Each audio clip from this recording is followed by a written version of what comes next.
Mother Jones is a terrific story on Ron Robinson and James Taylor. Well, who are those folks? Well, they're critical players in the right-wing circles. So, for example, they're both board members of Young America's Foundation. Now, that's the group that wound up co-founding the Conservative Political Action Conference, CPAC. You know, you've heard a lot about that. That's where they all go and speak, including Rush Limbaugh gave a famous speech there, Breitbart did, etc. And they also run the youth group Young Americans for Freedom. They own and manage the Ronald Reagan Ranch. They train conservative journalists. They're also on the board of two other conservative groups, Citizens United. You remember them? The guys, of course, who famously brought that Supreme Court case. And the American Conservative Union, which operates CPAC as well. So they're connected to all of these different groups. But here comes the interesting part. These legitimate members of the right wing are also connected to some other groups. For example, America's PAC, since 2004, they have given $5,000 to the Charles Martel Society. That just happens to be a white nationalist group. I'll tell you a little bit more about it in a second. And it turns out that our friend Taylor, James Taylor, has founded America's PAC in 1983. And so since he founded it, giving the money to Charles Martel Group is interesting. And by the way, they've also given, as you just saw, $5 million to Republican candidates. So the Republican candidates are very familiar with these guys. They keep taking their money. All right. Now, what else has the Martel Society done? Well, they published two different publications called the Occidental Quarterly and the Occidental Observer. Now, I'm going to tell you what they've written about in just a second as well. But let's now move on to other things that they've done. There's a whole wide web. Mother Jones explains it. For example, Taylor was the vice president of a group called National Policy Institute. Okay? Well, what was the original mission statement of the National Policy Institute when Taylor was their vice president? It was, quote, to elevate the consciousness of whites, ensure our biological and cultural continuity, and protect our civil rights. Now, that is not unclear, okay? They're obviously a white power group. Now, you can call it white supremacy, white nationalism, white power. They prefer the term white nationalism because they're trying to protect their culture and continuity. Don't worry, you don't have to read between the tea leaves. We got more. In 2007, they also put out a report called The State of White America.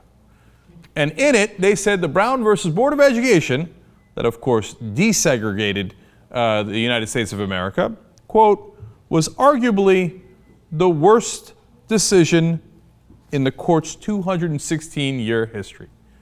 How is that for clear? I can't believe that you put whites and blacks together, man. We had them nice and segregated in the South. We had the white culture and, you know, bloodline clean and protected. Brown versus Board of Education, worst decision in 216 years. Is it clear yet which direction they're going in? They've given these guys, through at least that one group, America's PAC, given $5 million to Republican candidates, run their top PAC, their get-together, etc., with others. They're on the boards of all these groups. Okay. Ron Robinson, when asked about all this, said, wait a minute, it's preposterous to suggest there's any racial component to America's PAC's grants. We have supported Alan Keyes, Ken Blackwell, Alan West, and others. In other words, we paid a bunch of Uncle Toms, and you guys are still complaining? That's 3 black guys we paid. Gee, I wonder why they use those guys. I can't quite tell. Whenever they're charged with racism, like, for example, when they say Brown versus Board of Education, worst decision in U.S. history, they say, what? I paid off a black guy. Look, Alan West took my money. Sick, man. If you're not clear yet, National Policy Institute says the dispossession of white Americans will have catastrophic effects for the entire world, not just for our people. Now, that all seems pretty damning, right?